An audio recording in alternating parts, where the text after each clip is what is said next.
With the main stories.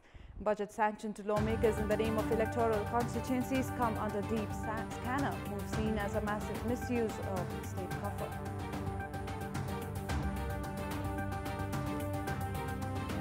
The dismal performance of leadership faction of Nepali Congress continues in the election of the sister organization.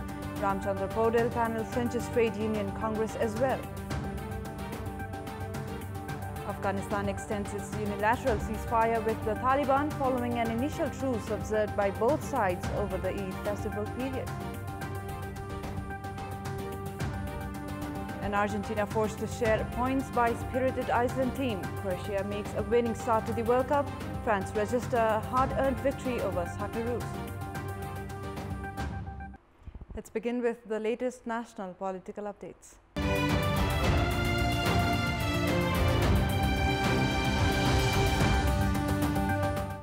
There has been a widespread criticism against providing budget to the federal parliamentarians to carry out development works in their respective electoral constituencies. The provincial governments too have separated budget that can be spent by their parliamentarians as they please. Analysts view that allocating budget for electoral constituencies in this manner would establish a trend of lawmakers running after development projects and contesting election on the very basis instead of focusing on policy building. All 6 provinces except Province 3 have allotted budget for their parliamentarians. Province 1 has allocated 200 million rupees to their respective parliamentarians, while Province 2 has allotted 7,500,000 rupees. Likewise, Province 4 has allotted 2.1 million rupees and Province 7 20 million rupees for their lawmakers. Similarly, Province 5 has allocated more than 700 million rupees for construction of 2 physical infrastructures under the recommendation of Provincial Assembly. Karnali province has separated 50 million rupees for each electoral constituency. According to analysts, the trend of individually handing over budget to parliamentarians in the pretext of developing their respective electoral constituencies is even likely to affect elections.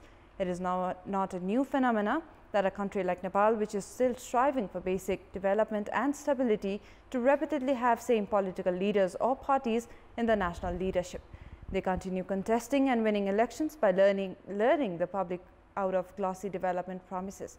Despite being disliked by the people in general, a same person often tends to be in power, which indicates a persisting political syndicate. The very practice has also been preventing the new generation from being at the helm of the government. Electoral constituencies are simply the geographic units determined to hold elections. However, attempts are being made to turn these places into the means of garnering political support and influence. Analysts are of the view that the trend would gradually discourage fair and healthy competition in the national politics, while making it easier for the ones willing to get hold of leadership merely by the means of money and power. Now, Nepali Congress President Sher Bahadur Dewa has been consistently losing his popularity in the intra-party politics. Dewa's unpopularity within his own party has come to the fore, with the establishment faction being 4th consecutive defeat in the elections of the party's sister organizations. As per the election results unveiled yesterday, almost the entire panel affiliated with senior leader Ramchandra Podel and Krishna Prasad Sitaula emerged victorious in the Nepal Trade Union Congress. Leader Sitaula and his supporters had supported party president Dewa in the previous general convention. The founding faction has now been weakened as the Sitaula camp shifted its support to the Podel camp. There has been a growing disappointment within the party, alleging that President Dewa's haphazard single-handed decisions significantly dwindled the party's performance in recent elections. The establishment faction of Nepali Congress has continuously been defeated in the elections of its sister organizations, including Nepal Teachers Association, Democratic Engineers Association, and Nepal Civil Service Employees Union. With this, we'll take a short break here. For more news, stay with us.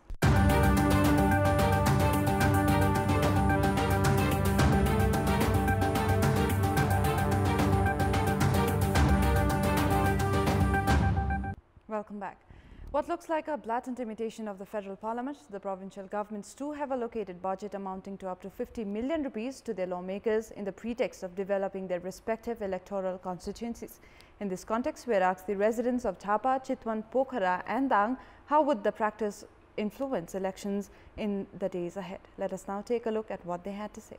Public voice. राज्यको ढोकुटीलाई दुरुपयोग गरेर आफ्ना कार्यकर्तालाई संरक्षण गर्नको लागि चाहिँ भावी राजनीति चाहिँ आफ्नो बचाइराख्नको लागि चाहिँ यो दुरुपयोग हो भन्ने मेरो बुझाइ छ। राज्यको पैसा हो, राज्यलाई खर्च गर्नुपर्छ, विकास गर्नुपर्छ भन्ने हिसाबले विकास भयो भने त्यसले भोलि उहाँले भोट माग्न जानु नै पर्छ जस्तो लाग्दैन मलाई। 3 वर्षभित्रमा ती 3 करोड के रे बजेट उनीहरूले प्राप्त गरेर आफ्नो क्षेत्रमा राम्ररी सदुपयोग गर्यो भने उनीहरूले फेरि भोट मागिरहनु आवश्यक पर्दैन। हामी हेर्छु भोलिको लगानी के हुन्छ र कहाँ हुन्छ कसरी हुन्छ भने हामीले यहाँ देखिरहेका सांसदहरूले त्यही पैसाले चाहिँ फेरि चुनाव जित्ने चलखेल हुन सक्छ। यो जनचाहना अनुसार र विकास निर्माण चाहिँ हुँदैन। यसले अगाडि गएका कुराहरूलाई हेर्ने हो भने यो पैसा बाँडे राम्रो होइन। अब पैसा बाँडेर यिनीहरूले जनताको हितमा काम गर्यो भने पैसा बाँडे ठिक पनि हो कि। गम्भीर रूपमा एउटा चाहिँ यसलाई चाहिँ समीक्षा गरेर एउटा चाहिँ गम्भीर रूपमा बहस चाहिँ गरेर चाहिँ एउटा अगाडि लानु पाएको भए अझ सहज हुन्थ्यो होला।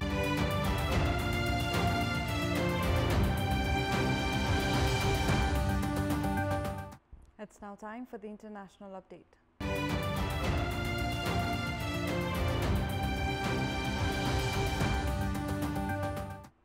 Afghanistan has extended its unilateral ceasefire with the Taliban following an initial truce observed by both sides over the Eid festival period. Afghan President Ashraf Ghani appealed to the militants to follow the government's lead and enter peace talks.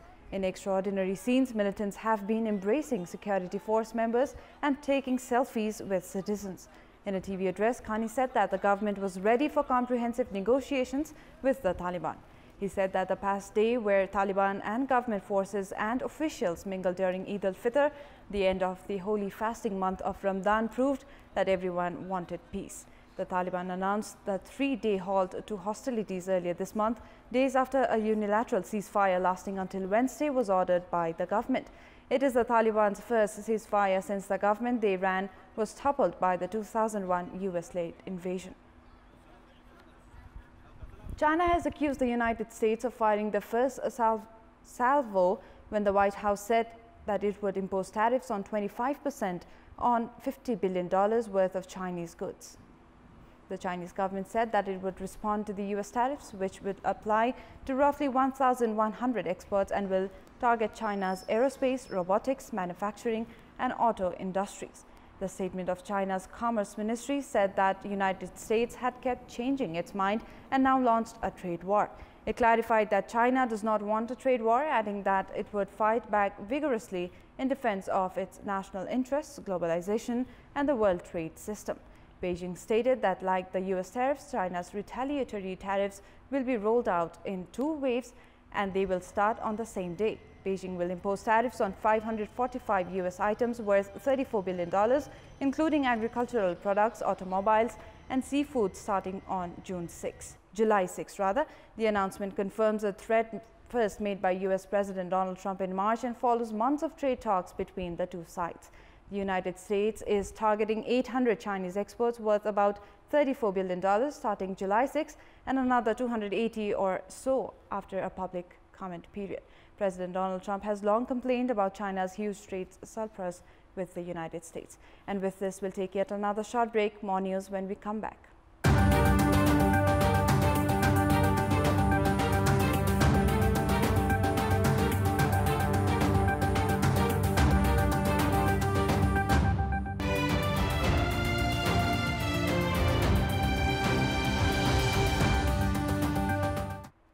The private dairy businesses have been deceiving both farmers and consumers by selling imported powdered milk nearing their expiry date.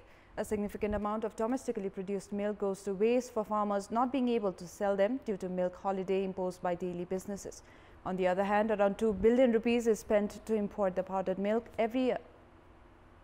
2 weeks ago, office bearers of the Central Dairy Cooperative Association lamented with the Agriculture Minister that the milk they have produced failed to find the market. Farmers have complained that they have been bearing the milk brunt to milk holiday, citing that they have been unable to sell the milk they produce even during rainy season when the production is higher than any other season.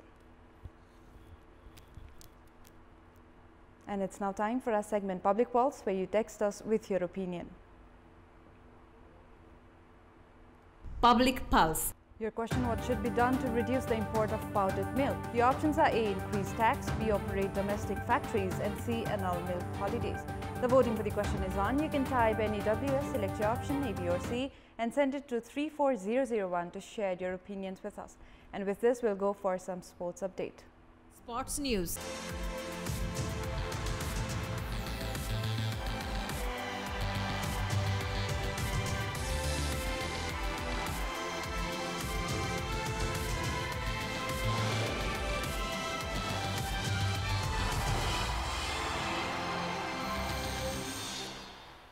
Lionel Messi had a penalty kick saved as Argentina drew 1-1 with a typically tough Iceland, making an impressive debut at the World Cup. Messi failed to restore his team's lead when his 64th minute spot kick to Hannes Haldursson's right was at a good height for the goalkeeper to get two strong hands behind the ball.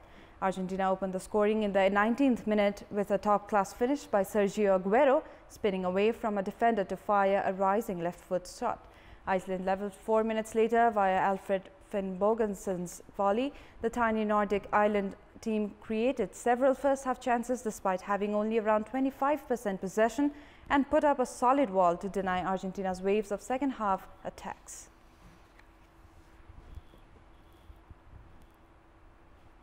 Croatia made a winning start to the World Cup, defeating Nigeria 2-0. Nigeria's player Etebo turned the first-half corner into his own net in the 32nd minute while clearing the ball to give Croatia the lead. Croatia doubled the lead in the second half as Luka Modric converted a 71st minute penalty. In another match played last night, Denmark defeated Peru with a solitary goal. The first half had ended goalless after Peru missed a penalty. However, 59th minute clinical finish from Josef Poulsen gave Denmark their first victory. Meanwhile, technology twice helped France at the World Cup yesterday in its 2-1 victory over Australia in Group C of the World Cup. Antoine Griezmann made World Cup history by scoring the first ever penalty to be awarded by VAR system before Mile Jedinak equalized from the spot for the Socceroos. The French team was given a penalty kick, eventually converted by Griezmann in the 58th minute after the referee watched the replay of a fall on the sideline. Australian captain Mile Jedinak equalized for Australia from the penalty spot in the 62nd minute after Samuel Umtiti handled the ball in the area.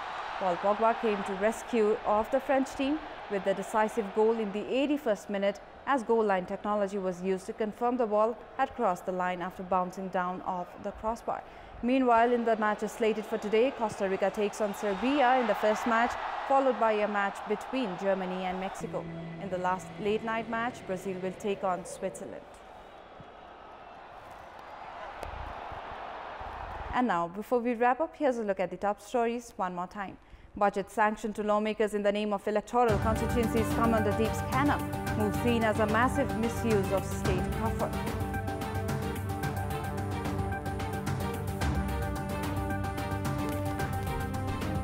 The dismal performance of leadership faction of Nepali Congress continues in the election of sister organization.